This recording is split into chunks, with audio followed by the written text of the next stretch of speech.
Marisa Peer is a motivational speaker and the leading celebrity therapist, named Britain's Best Therapist by Tatler magazine. She went from growing up as a teenager struggling with an eating disorder for 20 years to becoming a highly paid psychotherapist and hypnotherapist and a best-selling author of 4 books. And today we're going to learn her best advice on how to give your mind instructions. Rise and shine, it's Entspresso time! I wake up every morning. Espresso keep me going. I wake up every morning. Hey, it's Carmichael, and every morning I bring you a shot of Entspresso to help you believe in yourself more and start your day with confidence. So good morning, I believe in you, and let's do this. Over to you, Marisa Peer. So your beliefs affect your biology. Your beliefs certainly affect your biochemistry. I've had women of 58 say, could you make me pregnant? I go, I know. It's too late. Why did you wait 30 years? But the mind will follow your instructions, and it's very important to give yourself the right instructions. Of course, there are limits. You can't tell yourself you're going to be an astronaut. And when people say to me, I want to be a millionaire, I'm like, what are you going to do to be a millionaire? You can't go, right, I'm going to sit at home, and that's the problem with The Secret. Attract millions to you. What are you going to do for these millions? I want to have a six-pack. You do need to go to the gym. I want to have great health. Well, stop eating pizza and eat better food. But once you get the mind to want it, it's actually easy. But when people say to me, I want to be a millionaire, then we tell them, well, any goal of significance requires you to learn something new. But then they have a fear of learning. And of course, you're right. Then when people come in and go, I want this, you have to look at the blocks. The number one block is the fear of rejection. If I make it, I might get rejected. If I find love, they might leave. If I make all that money, people won't like me anymore. So you've got to smash out of the ballpark the fear of rejection. You've got to smash out the second belief that says it's all easy. I remember Luther Vandross saying, you know, people say I'm an overnight success. I sang jingles for KFC for 12 years. It was a long overnight. So you do have to also have that desire. I mean, for me, you know, I speak in public, I write books, always aware that somebody's going to go, I hate your book, I don't like it. I'm like, oh, that's okay.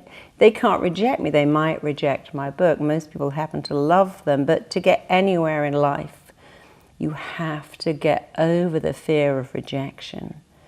Because people think they're going to die from rejection, but they really don't. If you want to start something new, expect to suck. Expect it to not work out, to not get results, to have tons of rejection. Expect to suck. It doesn't mean that you suck as a human being. It just means that you don't have the skills yet to win. People too often expect to win from the start. You expect to be great from the start. And so when that doesn't happen, you quit.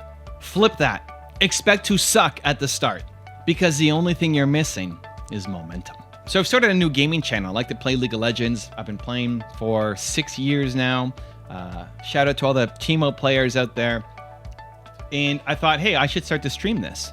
And so I started streaming on Twitch, and most recently moved over to YouTube. So you can subscribe to my YouTube gaming channel if you like. And I'm sucking at the beginning.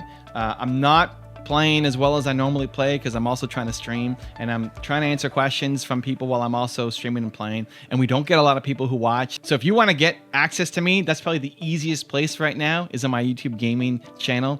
You know, PS for everybody out there who's trying to ask me questions, there's not that many people who watch right now, right? We'll get 7 to 20 people watching the stream, which for any other metric normally would suck, right? If I go live on my main YouTube channel and do a YouTube live and 7 to 20 people show up, that's going to be a giant failure. If I go live on my Instagram and we get 2 questions, that's going to be a pretty giant failure. But it's okay because it's at the beginning. It's the early stages. I don't know what I'm doing yet. I understand YouTube, but I don't do gaming live streaming yet. And so I expect to suck. I don't expect to have amazing results out of the gate. And I think that's the thing that allows you to actually create. Because if I held the expectation that this channel has to have 100,000 subscribers in the first month, because look at my main channel, how much it's grown, then I wouldn't have started, right? I would have done one thing, and because it didn't blow up, then I quit.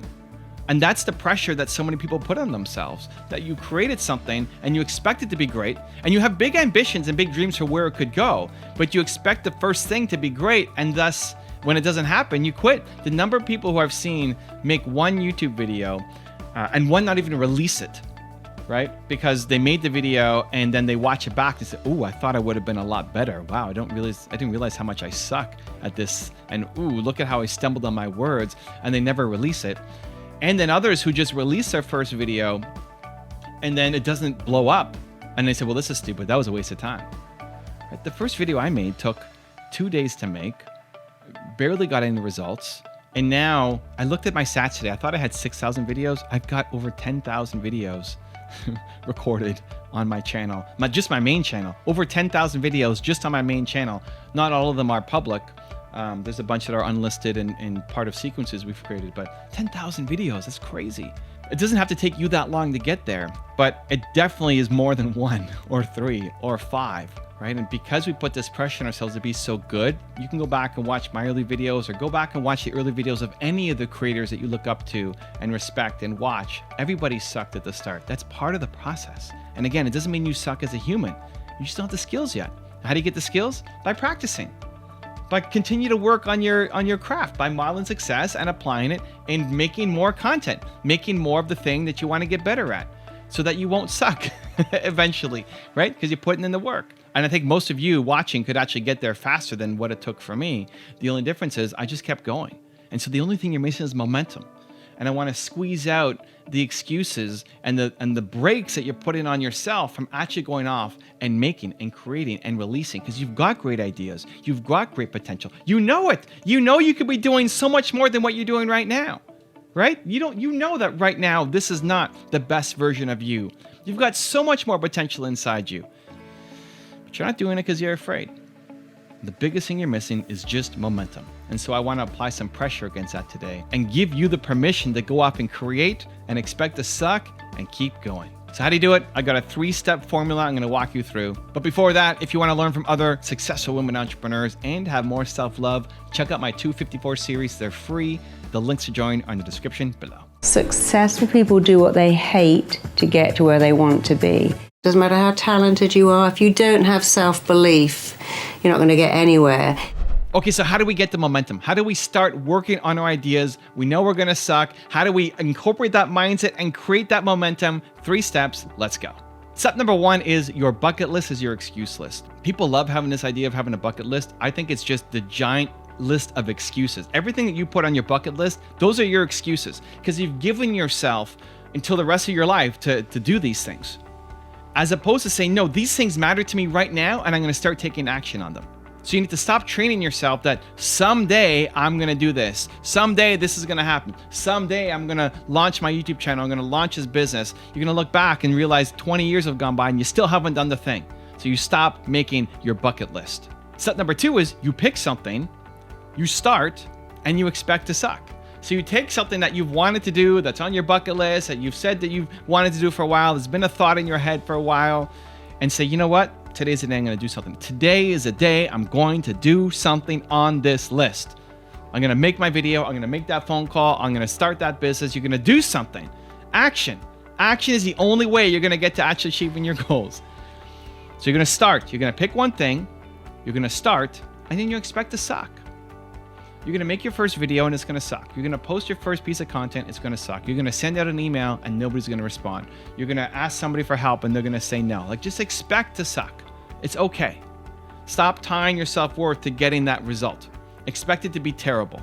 Awesome. It's just practice. This is practice for you to start building momentum. It's not yet about how fast you're running, right? Dreams of being a sprinter, awesome. You have to take your first step. This is what I want you to do. You pick one thing, you take your first step, and you expect to suck. And then step number 3 is schedule for success. So just doing that one step is not enough. This is the second problem that entrepreneurs fall into. The first is they don't start. The first is that you've got these great ideas and then you never do anything about them because they're on your bucket list and you give yourself your entire life to do them and then you never actually do them. So first step is do it, start. But then the second thing is actually building consistent momentum. So you get that first step, but what a lot of entrepreneurs will do is start and stop and start and stop and be motivated and then not motivated and then be inspired and not inspired. And it's just this constant like starting and stopping where you put tons of effort and love into it on Monday and then you kind of lose the energy Tuesday, Wednesday, Thursday, Friday, and then maybe Saturday, something else. So it's just, you don't have consistent momentum. So what you need to do is schedule for success. You have to schedule your dreams. The actions you're going to take towards achieving your dreams have to be scheduled in your calendar. Show me in your calendar where you are spending time on the things that you say are important to you. Because if you just have hopes and dreams, goals and ambitions, but it's not actually scheduled in your calendar, they never happen. It's just a dream. You have to schedule it into your calendar so that it actually becomes a reality. And successful entrepreneurs is what they do. They create calendars, they create schedules. They say, this is my ambition, this is what I want to accomplish. And then it's, okay, Monday afternoon I'm doing it, and Tuesday morning I'm doing it, and Wednesday afternoon I'm doing it. You put it in your calendar. So show me at least once a week where you're spending time actually turning your dreams into a reality. Now I've got a really special bonus clip that I think you're gonna enjoy. But before that, it's time for the question of the day. I wanna know, what was your single biggest takeaway from this video? And write down in the comments below what you're gonna do about it this week. When you schedule in what day, what time, and what place you're going to take action, you have a 91% chance of following through. Versus just a 35% chance if you got motivated, but then never actually had a plan. And when you share your plan publicly and have some accountability, your chances of following through go up even higher. So in the comments below, write down your single biggest takeaway and your plan of action this week so I can celebrate you. I had a very pleasant, ordinary childhood. But of course I would say that. Anyway. No, I did. My brother and I were raised by a single parent. Our mom, we were latchkey kids before there were latchkey kids. And we grew up out in the country, and we had the usual friends. And my brother and I were both readers. And at some point along the way, I decided that I wanted to be a writer.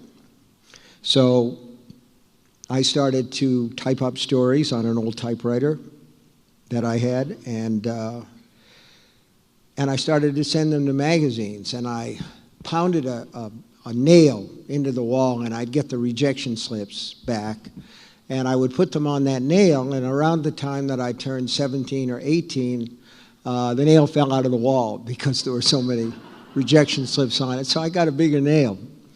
And if there's any secret that I know to success, it's if you don't succeed, get a bigger nail. If you want to change your life in 30 days for free, check out the program right here below me. Or if you want to know why Marisa Peer says that you are enough, check out the video right there next to me. I think you'll enjoy them. Continue to believe. I'll see you there.